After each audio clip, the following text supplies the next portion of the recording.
Hi everyone, I want to tell you about my self-representation drawing and how it echoes the factors that make me what I am. In my drawing, I have shown myself as a tree of self. Each part of the tree denotes the influences and lessons that have shaped me into what I am. The roots supposedly represent my family and my culture, which ground me on respect, compassion, and resilience. Otherwise, roots would not provide the solid ground to face today's challenges. The trunk stands for my education and personal experiences.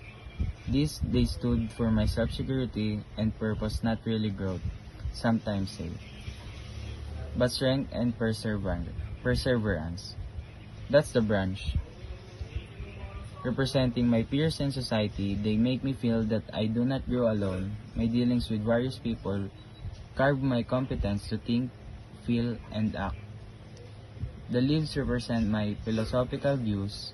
I basically imbibe in the philosophy of existentialism, the one which tells that I construct my own meaning in life. Also, I imbibe Aristotle's conception of virtue.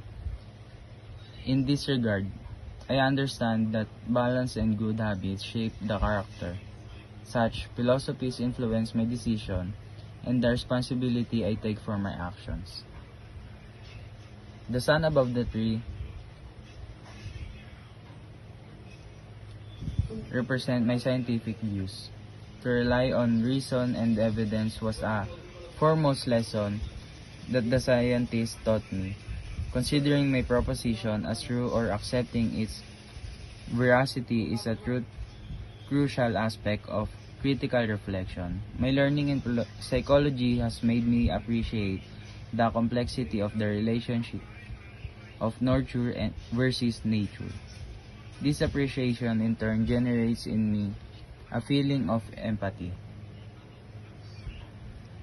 The clouds represent challenges. Sometimes they block the sunlight but also coexist for making me stronger.